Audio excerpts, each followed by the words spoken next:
সদাচারে রত নয়, পদে পদে তার ভয়। এই সদাচার দিদি আগেই আলোচনা করেছেন তিনটি: শারীরিক, মানসিক ও আধ্যাত্মিক। এক শারীরিক, দুই মানসিক, দুটো যদি প্লাস হয় তবে এর ক্ষমতা যে কতখানি বেড়ে যায় তারই ছোট্ট একটা উদাহরণ এটা। শারীরিক আচার আর মানসিক আচার দুটো মিলে কি ভুল হতে পারে আর কি ঠিক হতে পারে তারই উদাহরণ এটা। এক মা ও এক বাবা বা স্বামী স্ত্রী দুজন, তাদের গুরুদেব প্রতি বছর তাদের গৃহে আসতেন। গৃহে আসলে পরে সেই মা আর সেই বাবা সেই গুরুদেবকে সুন্দর করে রান্না বান্না ফল ফলাদি দিয়ে যেভাবে ঠাকুর ঘরে আমরা ভোগ নিবেদন করি, গুরুদেবকে ঠিক তেমনি ভাবে সাজিয়ে গুছিয়ে সুন্দর করে ভোগ নিবেদন করে তারপর সেই ভোগ নিজেদের পাত্রে তুলে আহার করতেন। তা গুরুদেব যথারীতি এসছেন তাদের বাড়িতে। ওই গুরুদেব অনেকদিন আসেননি, এক বছর দেড় বছরের মাথায় এসছেন সেবার সেই মাটির বাড়িতে। তা এসে দেখেন মা তখন সেই দাদা নেই, দাদা গত হয়ে গেছেন। মা তখন বিধবা, সাদা শাড়ি পরা, হাতে শাখা সিঁদুর কিছু নেই। গুরুদেব অনেকদিন ছিল না, কোথাও দূরে আমেরিকা না লন্ডন সম্ভবত, যাই হোক দূরে কোথাও তীর্থে বা কর্মে ব্যস্ত ছিল, তেমন একটি কাজে গিয়েছিলেন। অনেকদিন বাদে আসায় উনি ওই রকম মাকে দেখে, সাদা বেশ পরনে দেখে উনি একটু অবাক হয়ে গেলেন যে এত বড় একটা ঘটনা ঘটলো অথচ আমি জানতেও পারলাম না।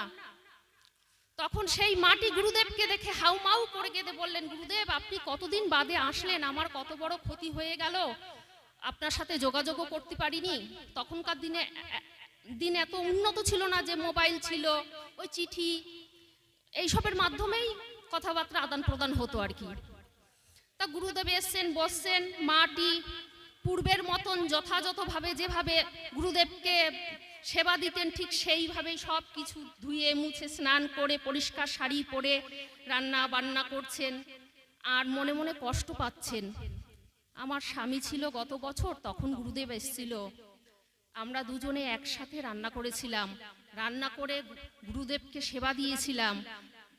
আমার স্বামী আমাকে এই কথাটা বলেছিল, এই রান্নাটা রেঁধেছিলাম, আমার স্বামী আজ নেই, আমার কত কষ্ট, আজ উনি থাকলে উনিও কত ভালো হতো, গুরুদেব এসছে। এই সমস্ত নানান কথাবার্তা চিন্তা করছেন উনি, আর ঠাকুরের গুরুদেবের ভোগ তৈরি করছেন। যথারীতি ঠাকুরের ভোগ তৈরি হলো, গুরুদেবকে নিবেদন করা হলো সেই ভোগ। গুরুদেব সেই ভোগ আহার করলেন, করে টোরে গুরুদেবকে শয়নের ব্যবস্থা করে দিলেন সেই মাটি। যখন গুরুদেব শয়নে গেলেন, গুরুদেব রাত্রিবেলা আর ঘুমোতে পাচ্ছেন না। গুরুদেবের গায়ে একটা জ্বালা, একটা অস্বস্তি, একটা কেমন যেন অসহ্য তাপ সে যেন অনুভব করছে। তখন আর ভালো লাগছে না গুরুদেবের, যে কি হচ্ছে, এ বাড়িতে তো আমি আগেও এসেছি, এদের হাতের ভোগ আমি প্রসাদ গ্রহণ করেছি, এখানে আমি ঘুমিয়েছি, পরের দিন আবার চলে গেছি, বছরকে বছর যে নিয়মটা ধরে চলছে, হঠাৎ কেন আজকের পরিবর্তন এরকম হচ্ছে কেন? তা গুরুদেব তখন ধ্যানে বসলেন। কিছুক্ষণ ধ্যান করার পরে উনি ধ্যানের মাধ্যমে জানতে পারলেন, ওই মাটি যখন রান্না করছিলেন, ওই রান্নার সময় উনি ওনার স্বামীর কথা চিন্তা করছিলেন, কান্না করছিলেন, স্বামী থাকলে ভালো হতো, স্বামী থাকলে ওনাকে একটু আদরও করতেন, সে কথাও উনি রান্না করতে করতে চিন্তা করেছেন। আর ঠিক ভাত যখন রান্না করছিলেন, গুরুদেবের প্রসাদ, ওই মা অন্নপূর্ণা এমন একটা জিনিস, তাকে রান্না করার সময় আপনি যে মনোভাব দিয়ে রান্না করবেন, ঠিক সেই প্রসাদ যে খাবে তার মধ্যেও সেই জিনিসটা ফুটে বেরোয়। আর ওই গুরুদেবেরও হয়েছে ঠিক তাই, ওই ভাত ওই অন্ন খেয়ে ওনার শরীর একটু গরম হয়ে গেছে, একটু স্বস্তি মানে অস্বস্তি হচ্ছে। গুরুদেব তখন ওই ধ্যানের মধ্যে সেটি দেখতে পেরে গুরুদেব তৎক্ষণাৎ উঠে আবার ভালো করে নাম ধ্যান করে স্নান করে নতুন করে আবার পুজোর আসনে বসলেন।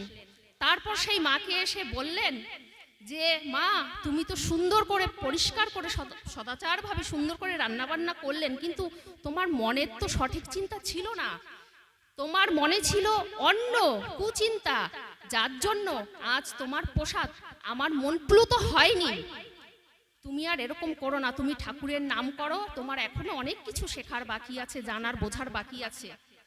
তা সেই মহাপুরুষ বা সেই গুরুদেব আর কেউ ছিলেন না, তিনি ছিলেন স্বয়ং স্বামী বিবেকানন্দ। তাই আমরা বুঝি যে এই সদাচারের মধ্যে যতই আমি সুন্দর করে শারীরিক আচার পালন করি না কেন, তার সাথে মানসিক আচার যে অত্যন্ত জরুরি। তাই ওই মায়ের ওই একটু ভুল চিন্তার মধ্যে দিয়ে স্বামী বিবেকানন্দ বুঝতে পেরেছিলেন। তাই আমরা আমাদের মনকেও সেইভাবে পরিচালিত করব যেভাবে ঠাকুর অনুকূলচন্দ্র আমাদেরকে বলে দিয়ে গেছেন। আর এই শারীরিক ও মানসিক এই দুটো যদি প্লাস হয়, তবে আধ্যাত্মিক আচার আমাদের অটোমেটিক চলে আসবে। যাক, আজকে পয়লা বৈশাখ, সবাই ভালো থাকুন, সুন্দর থাকুন, সুস্থ থাকুন, সেই কামনা করি। সবাইকে জয় গুরু দিয়ে আমি এটুকুই বলছি।